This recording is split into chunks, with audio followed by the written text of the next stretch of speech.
For today's video nga mga day, magpo-photoshoot nga kami ngayong araw. At dahil nga malapit na nga ang birthday ni Baby Storm, may kailangan na mag-photoshoot ni Baby Storm para naman nga meron nga kaming picture para sa kanyang invitation. Kaya naman papasabi ka na lang talaga ng ay for the go. Huwag na nga kayong magtaka kung bakit sinabi kong si Baby Storm lang pero pati nga si Ate Winday nagme-make. Paano ba naman ni 400 pesos nga kapag isang tao at 800 pesos naman nga kapag nga 6 na tao, kaya doon na lang nga tayo sa 800 pesos. At dahil nga lilima lang nga kami nila mama, isasama na nga namin si Ate para mas makatipid ba, ganun. Para rin nga masaya. Kapag hindi nga namin sinama ito si Ate Win at baka magtampo na nga. Paano ba naman kasama nga si mami niya tapos siya may iwan dito ay hindi naman pwedeng ganun. Nang matapos na nga si Ate Win maayusan niya, ako naman nga ayusan. Pagkatapos nga akong make-upan ay piniyuda naman nga ako ni mami siya. O diba nag-improve na nga si mami siya at hindi nga marunong dati yan pero ngayon marunong na. Ano ba naman kapag nagpa-makeup pa nga tayo at nagpaayos pa nga ng buhok sa labas ay hindi nga tayo makakatipid kaya dito na nga lang tayo sa bahay. May mga makeup naman sila mama. Yung tipong nakatipid ka nga sa pag-photoshoot pero sa pag-ayos naman ng iyong mukha ay talagang hindi ka makakatipid. Pero naman mga makeup dito sila mama. Para-paraan tayo for today's video mga day. Bali mag-aalas 3 na nga ng mga oras na yan kaya naman ay at lilipad na nga ang aming team. At dahil nga medyo marami-rami nga tayo for today's video ay magta-tricycle na lang nga tayo. Kaysa naman mag-commute pa tayo ay talaga naman mamamahala na naman nga tayo. Bali nang hiram lang din naman po pala kami kay mama to ng tricycle. O diba? Grabe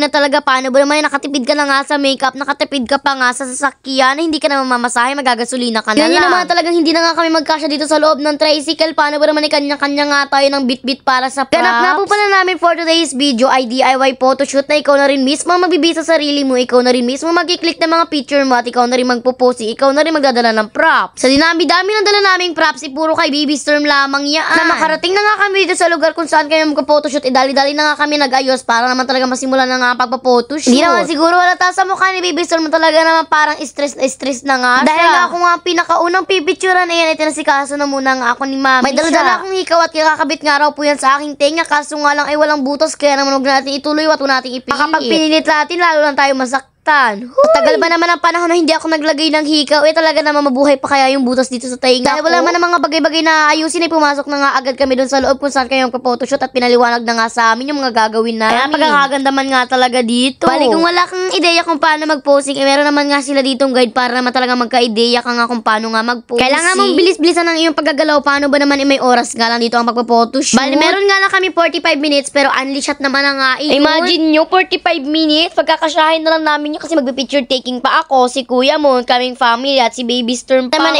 dali-dali na nga kami nag-picture taking para naman talagang hindi nga maubos ang oras. Umaandar din kasi ang oras. Kaya naman mag-photoshoot na nga tayo. Papasabi ka na lang talaga ng ay for the go. Nga sa photoshoot na ito, may realize mo na nga talagang hindi nga lahat ay basta-basta lang at marami ka pa nga kailangan pagdaan at paghirap. Binonggahan ko na nga yung aking mga posing sa photoshoot ko na ito. Paano ba naman yung artista na nga ako sa feeling. Feeling ko lang naman yung kung feeling nyo rin nga ay pareho tayo ng feeling. Naman siguro sa mukha ni mami siya na talaga namang hagad na nga siya. Paano ba naman yung makeup artist na nga, photographer pa nga, ay basta lahat-lahat na nga siguro. Ay, kwento ko nga lang sa inyo na mula nga no pag-iri ni mama hanggang ngayon ay kasama ko nga to si mami siya. Si mami siya na nga ang aking tunay na mami.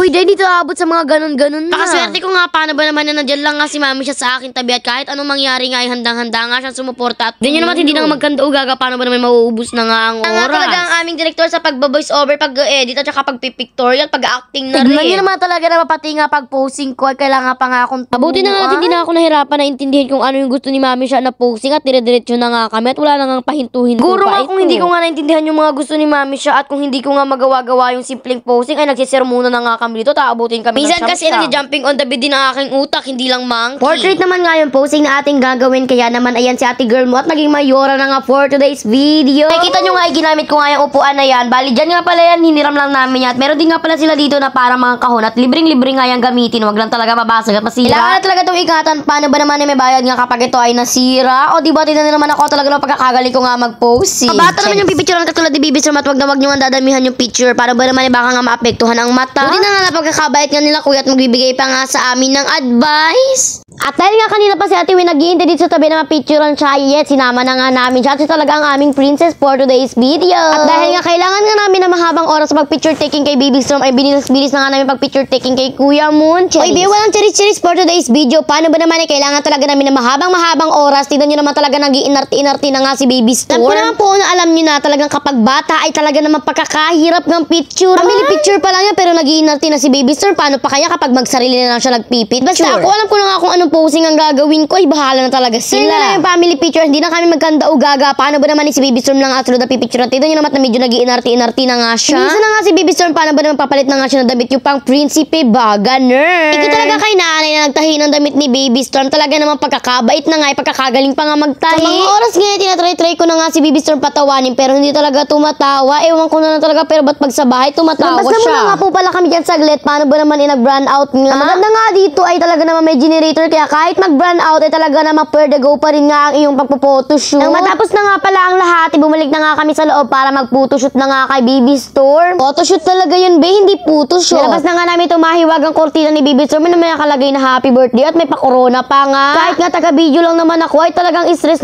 na nga ako. Ewan ko ba? Parang buhay na isang vlogger, no? Medyo namamati-mati ko na. Wala naman nakakapagod ko, nag-enjoy ka nga sa mga bagay-bagay na ginagawa mo. Katulad ko, nag-enjoy ako sa pag-mini vlog. Kasi ako sa pag-mini vlog, grabe na nga nagbabago sa aking buhay. Huy! Maisingit ko na rin nga pala dito sa video na ito na dati nga kapag pinagtitinginan niya ako ng mga tao, ang iniisip ko talaga, ginajudge nga ang buong pagkatao. Ayun nga, kapag pinagtitingin at pinag-uusapan nga ako, ay proud pa nga ako. Paano ba naman ang iniisip ko nga about nga sa vlog ko yun? Diva, din you carry. Nung matapos na nga kami mag-photoshoot, ay inayos na nga namin yung mga dala naming props para nga wala kaming malimutan at magsisiuwian na rin nga kami. Bago nga matapos ang video, ay shoutout na muna nga. Shoutout nga po pala kina Nix, Irene Naral at kay Colleen Fortes Purigat. Di na rin nga po pala kina Crystal Kate Dador at kay Earl Gerald, Jenny Park, Maria Jana at kay Mochi Dam, pati na rin kay Ashley Nicole Pabelano, pati na rin kay Christian Paul Vale Casulang at kay Alan May Aracena. At pati na rin nga po pala kina Melissa Vlogger, Mary Chris Ramos at Arculi Kalin Ebalan, pati na rin kay Jelome Deha. Mga na-shoutout ko nga po pala ngayong araw, ay mag-share naman nga po kayo ng aming video para ma-shoutout ko nga po ulit kayo. Ay, yun lang po, ay masayang-masaya na po ako. Patapos na rin nga po pala yung video. At kung interesado nga po pala kayo na mag-avail ng package katulad nung sa amin, ay pumunta lang nga po kayo sa Selka Photography Studio. At ito nga po pala ay located at Urbano Street, Daet, Camarines Norte. Limited slot nga lang po sila per day, kaya naman mag-book ka na nga po ahead of time.